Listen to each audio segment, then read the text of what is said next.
Hello, friends, and welcome to another episode of Chai Talk with Wajatli for the Left Hook Substack, where I invite a subject matter expert to discuss one big question in 30 minutes or less. And today, for the first time, I have Fred Wellman. Yay, we finally connected. Fred, Finally, harassing each other online all this yeah, yeah, time. yeah, yeah. Fred is the host of like 1,000 shows, but the two shows I'll mention right now is he's the host of On Democracy. You can find it on its own channel, but also it's on Midas Touch, and he's also Yep. a host of On the Line with Vote Vets, and he has a very robust, awesome social media page on Twitter. I refuse to call it X and Blue Sky. I will link to it. He also has a fantastic Substack, fpwellman.substack.com. And the reason I brought him today is because he had an exclusive, some breaking news this week where a high-level source at the Department of Defense informed him that the Trump administration has authorized deployment of Signal, yes, Signal, that unsecured Okay. app, onto government phones last month, and it is the primary means of communicating with the White House. What could go wrong? Oh, well, we saw this past week. And so the big Right. question I have for you, Fred, in breaking this down is how has the Trump administration compromised American national security?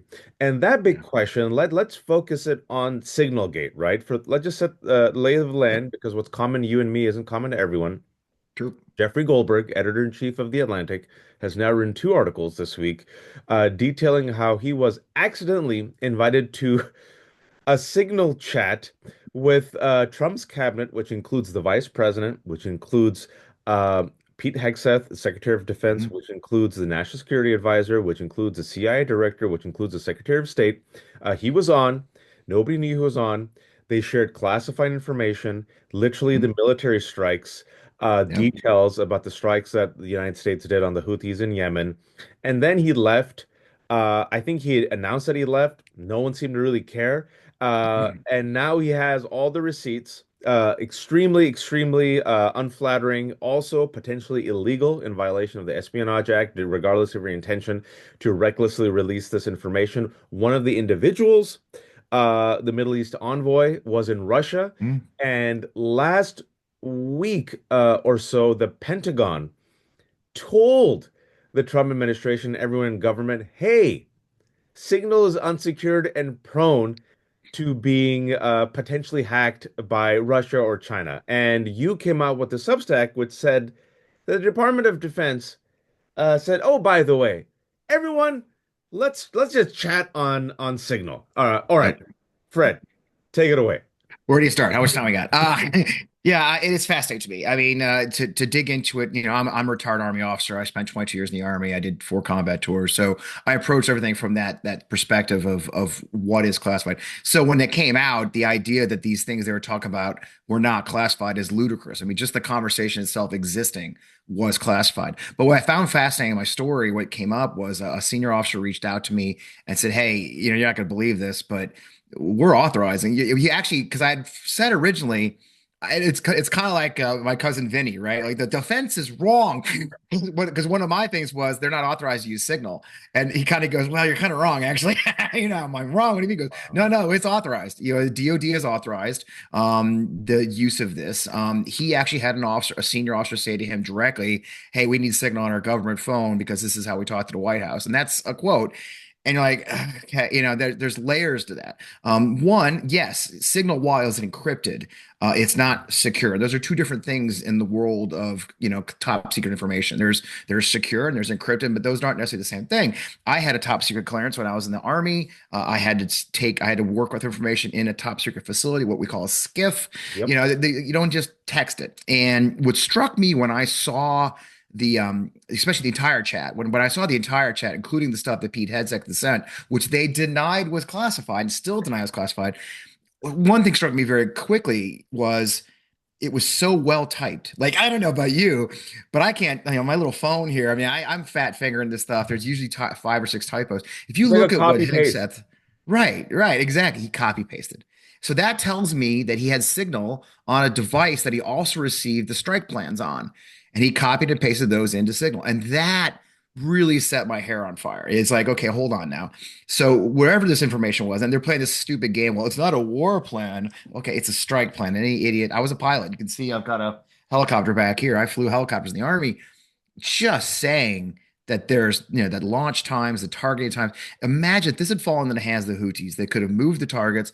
They could have moved the air defense batteries. They could have been ready when our guys and women arrived and killed a lot of people. And it's incredibly dangerous what they did. So Well, I mean, the whole thing is shocking. before we go on, you mentioned that you're a pilot, and Senator Duckworth was on Fox, and she was a pilot also. Yep. Talk to us about how, when people say, "Oh, the Democrats are just politicizing it. It's not a big deal. It was just a mistake. There was no tangible threat to our military or armed forces." She was saying that as a pilot, uh, based on what you just said, if this was leaked, pilots could have been killed. Can you break that down?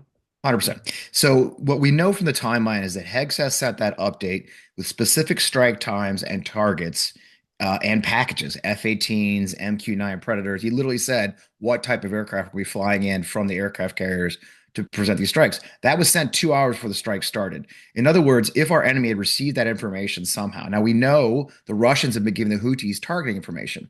Their allies, the Iranians, remember the Iranians are bailing out Russia in Ukraine with their drones. So if the Russians had gotten access to these signal messages and sent them to the Houthis, they could have moved their air defense batteries to a different location. They could have been ready, armed, ready to go as our F-18s crossed into the Yemen and struck these targets. The targets we wanted to kill could have moved. I mean, there's a million things that can happen in 2 hours, and it would have put our pilots, because if let's be honest, if it's a secret raid and you know it's coming, the secret's kind of blown, and And all they would have especially had if to do you is know where quickly. it's coming.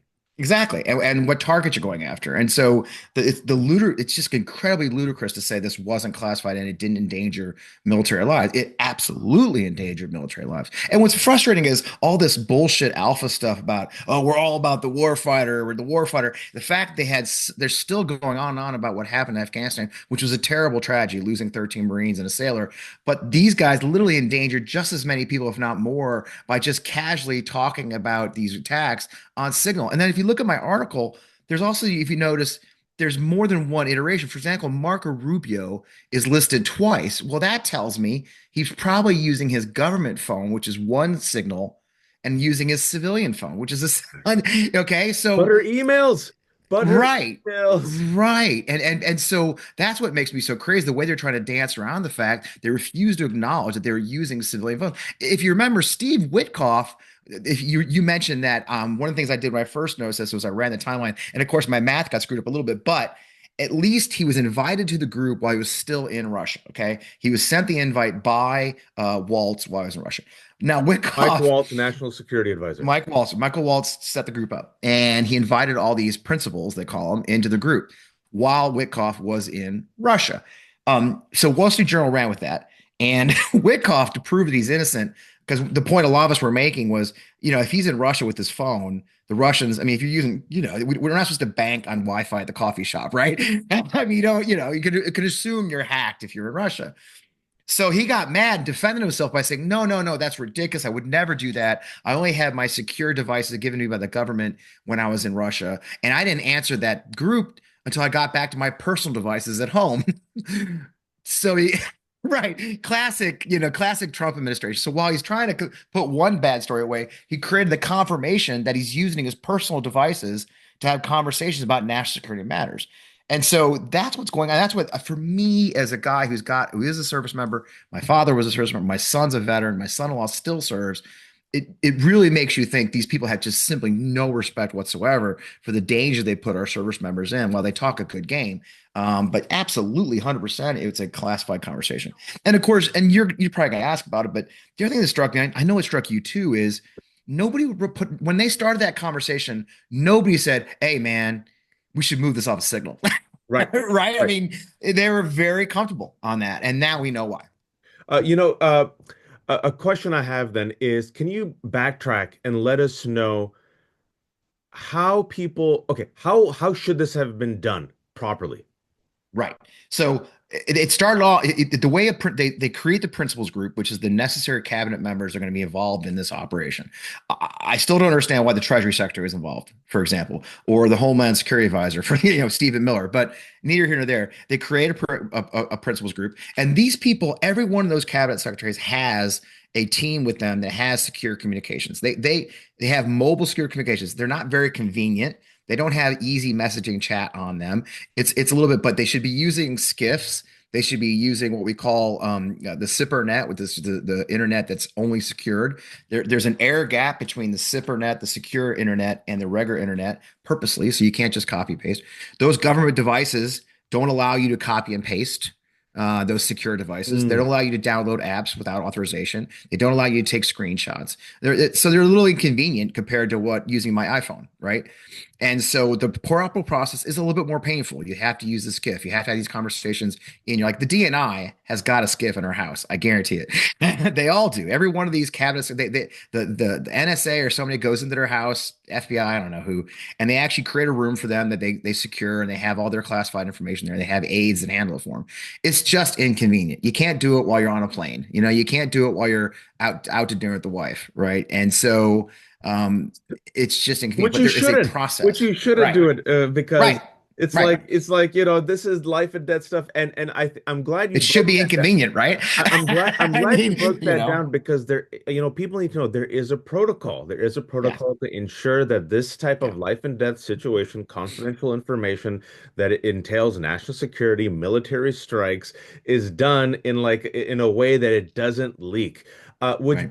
begs me the question, and going back to your article, why oh why then, Fred? Mm, Are they using Signal? And not only Signal, another piece of another fact that came on the Atlantic article is that Mike Waltz, allegedly, who set this up, set the messages to delete after 1 to 4 weeks, right? For those who there you don't go. use 1 week. Signal, Signal has this feature where you could set up, the messages can delete after an hour, 30 minutes, a week. So Yep. they want to erase this information. They're doing it again on Signal. They're not using the chains. There's no evidence or track record of this conversation. Right. And clearly, the planning of a military strike on foreign territory would fall to the Presidential Records Act, right? Any of this kind of high level There you go. conversation falls under the Presidential Records. So we know that they mentioned in Project 2025's training videos, if you remember that bygone era before all this started, they told their trainees to use Signal. So because of the disappearing messaging feature that they wanted no track record. So the Trump administration has clearly got into office to use an app that sets disappearing messages so they can conduct their operations in secret and not be subject to the Presidential Records Act. And there's a violation of a number of other laws, which I can't. There's like six of them, frankly, if you're being honest. But that is what I believe, and most of us believe is the case, is that they're using this specifically to leave no footprint, so that nothing can be FOIA'd, nothing can There be you go. put into the Yeah. freaking archive someday. Their fingerprints are off of it, and the only reason we know about any of this stuff going on is because they stupidly fat fingered Jeffrey Goldberg into the excuses for that are hilarious. I hacked. Somebody texted me, it's a DNC operation. The DNC did that. I was like, the DNC, have you met the DNC? Like, There's no who's the secret leader? hacking Who's the group at the leader of the DNC. Democrats? But Yeah, you're right, because first they lied about it. So Hexeth lied, right. was then caught in the lie. There was Yep. Tulsi Gabbard, who looks like like a deer in headlights, uh, Yeah, who couldn't remember what country she was in right. when she allegedly received these messages. Radcliffe said there was nothing wrong with it. Mike Walls, I always use the example of Tim Robinson from the sketch. He's in the hot dog suit who crashes the hot dog car and then says, We're "Who all did looking for who this? did this. Who did this?" And then a day later, Mike Exactly. Waltz, it's my responsibility. I'm sorry. Yeah. And then Hexeth now has released photos of him like just working out. This is a situation where, but her emails, we have all those people on tape. Great clips have gone, montages have gone, where every single one of these individuals who was part of this Right. group wanted Hillary Clinton prosecuted. Right. But now right wing is saying, it's just a mistake. I mean, it's hard to not politicize everything, but traditionally, what would be the punishment for this type of breach in the military? Oh, if I was the military and I did this kind of thing, I would lose my clearance immediately. They pull my clearance immediately. I would lose access to all these things. If you're a senior officer like I was lieutenant colonel, well, mid-grade. Let's not give myself too much credit. But I was lieutenant colonel with 20 years in the army. I would have had my top secret pulled. Once you lose your clearance at that level, you're pretty much done. You can't work anymore. So if they don't fire you outright for the mistake in the first place, your career is ended because you don't have access to the spaces you need to have access to. But in anybody, if somebody rank, look, Jack, what Texera is his name, Texera, I think, the Yeah. young man, the National Guardsman, he was putting classified documents in a chat Okay, he just got 15 years. Admittedly, he put a lot of stuff in there, but these guys treated this classified information in no differently than that young man in the National Guard, and for that reason, they should be punished. But as you can see, the process would be obviously there'd be an investigation by DOJ, there'd be an investigation by the FBI. They would, like after Snowden. Here's the really interesting thing. We have heard back channel that the intel professionals within the government are scrambling to do an assessment of this is called a spillage. For those who don't, when intelligence information gets out, it's called a spillage. Mm. And they investigate like how it got spilled, right? Edward Snowden is one of the biggest one we all remember, right? That took, I mean, there was thousands of people involved because now you're talking about the idea. Let's just say the DNI has been talking to somebody about an opera. Like we did give away, I hate to say this out loud, but we said in that chat, they said in that chat, they had eyes on the target in Yemen. Okay. So there's somebody in Yemen right now, probably scared for his life, probably already been pulled out of there by our intelligence agencies because they use an open source app to talk about the fact we have a spy watching the target. That's the kind of dangerous stuff. So right now, there are intelligence officers scrambling to say, okay, what else did they talk about? And they should be having all these phones confiscated, the chats confiscated, interviews with these people saying, what else have you talked about? But since they're being stonewalled by their own chain of command, we have no idea if our enemies have seen intelligence. And it's got to be a terrifying feeling. If you're an intelligence operator, you've got the DNI just chit chatting along. I mean, of all the people, the Russia's CIA girlfriend, director, and that's Russia's terms, not me. right, What they call Tulsi right, Gabbard, Russia's right. girlfriend. I mean, you think that the CIA director and the DNI were on these conversations, and not one of them said, "Hey, this is higher level classification. We should use, Scion, whatever we want to use." Neither of them said, which means they're doing it all the time. So, what information is the CIA director and the DNI sharing using just a signal chat? And I got to tell you, there's probably thousands of intelligence officials right now simply going gray at their desk because they don't have any idea which of their operations have been compromised because of the convenience of using Signal on your iPhone and the quest for secrecy from this camp And again, bringing administration. back full circle, just reminding them that the Pentagon itself issued a warning, government-wide warning Right. that signal is unsecured. And you're And in exactly February, that was dated February. What's interesting about that is that memo. I was talking to my source about that. That memo went out in February before this. Everybody's trying to say it came out afterwards. It was leaked into the public after this event. But that memo is dated February 2025. It came out in late February, I believe February oh, 25th. So so they knew, right, when they were doing this, they knew that the assessment had come out. It was funny because I've been asked, I don't want to go into details, but someone questioning my story, and I said, okay, then who authorized it? Okay, who's the person that authorized Signal to be used? And here's the bigger question: now that we know the Signal has been used to share classified information, because inside I just pray inside the Pentagon, no one's playing this stupid game pretending that wasn't classified because it is. Okay, I'm hoping the military professionals inside say this was a spillage of intelligence information. We should restrict access to Signal from now on. Like there should be a memo that goes out saying, "Hey, on second thought, remove Signal from your phones." I haven't seen it yet. It's Thursday. Have not seen it yet. And Correct. that, and I'm glad we went into that, Fred, and thank you because I think people because there's so much news, right? We're trying to digest all of it, but if people step back for a second, this is not an isolated event. This is just the No. event that we know about because in their incompetence, they accidentally added Yep. Jeffrey Goldberg.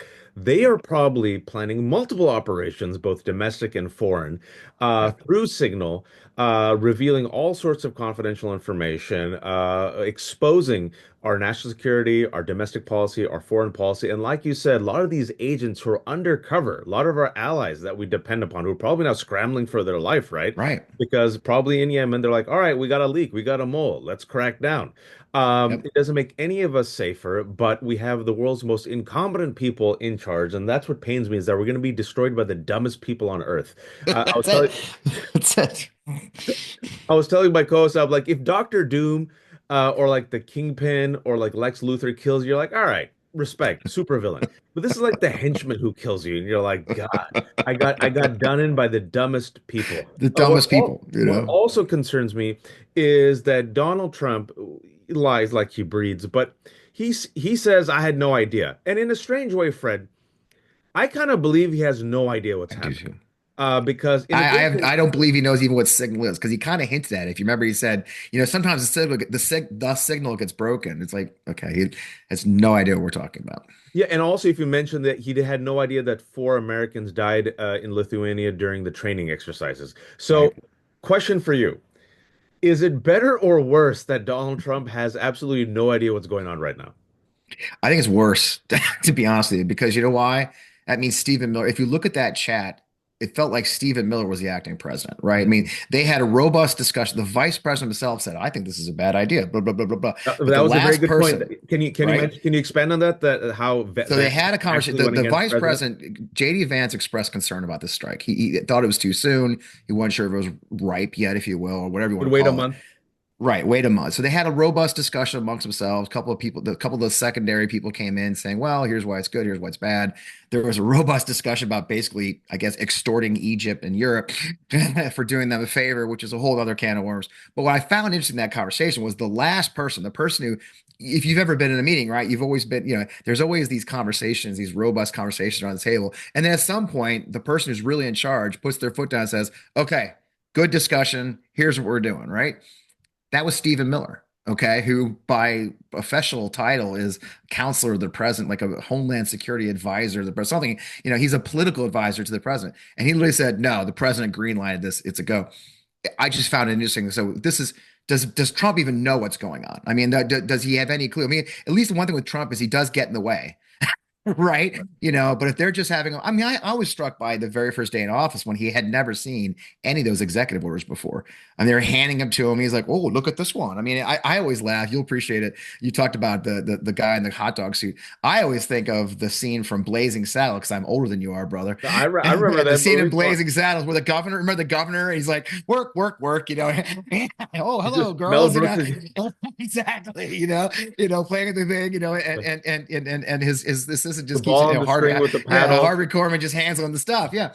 Oh, I'll sign, work, work, work, and that's Trump. He has no idea what's going on. They hand him stuff to sign. He goes, yeah, it was great. So in a lot of ways, it's dangerous because there's these people who've had a plan. They wrote it into Project 2025. We know Elon Musk has a plan. We know that Russell Vought has a plan. I've written about Russell Vought a number of times and the evil machinations terrorizing. That's one of my other pieces I did this week. How they're literally terrorizing federal Yep. workers. And Donald Trump has nothing to do with it. Donald's off. He's playing golf. That's why they gave him the Kennedy Center. I mean, he got his crypto money. He's staying out of prison. It's some very evil people running this government, if you will. And in many ways, at least Trump is affected. I mean, say what you will, but Trump is affected by public opinion. Like this is driving him crazy. The fact that he can't go to a microphone and say whatever he wants because every reporter wants to ask about Signalgate is driving him crazy, which is why I think somebody may get fired. I don't know who, but Trump doesn't like this. Yeah, and you mentioned him golfing. He spent the first 25% of his presidency golfing to the tune of like Alrighty. more than at least 11 million taxpayer dollars. He seems Yep. completely checked out, but it's a really bad look. My final question then is specifically the bad look. The story isn't dying. No. And every day, more and more embarrassing details come out. They can't just sweep it under the rug. Even now, you have a right-winger, David Portnoy of Barstool, came out with a 6-minute video, which essentially echoes a lot of the talking points that the rest of us are making. You had Tommy Go Lahren figure. of all people saying, okay, Yeah. you can't. How should Democrats pounce on this? Because I said they should spend the next 2 years on this.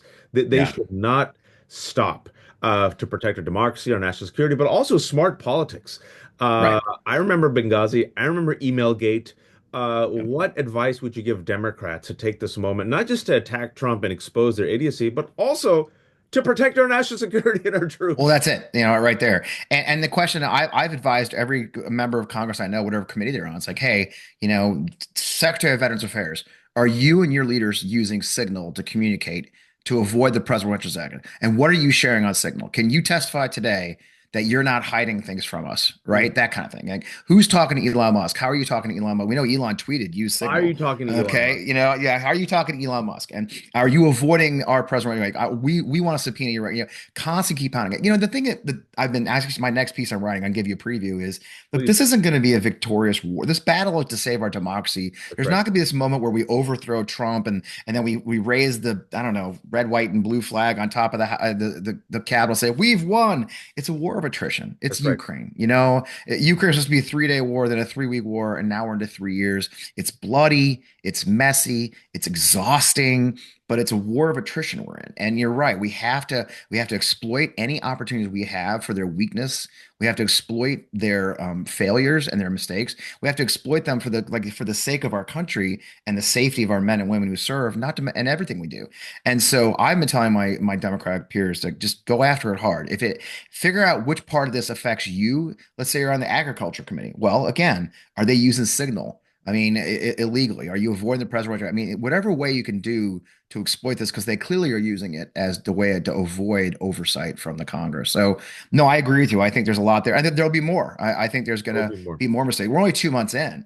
We're going to Uh, see. I know it's shocking, isn't it? But uh, we will see more. And the Democrats need to be ready to pounce. They need to be able to focus on their own piece of it, right?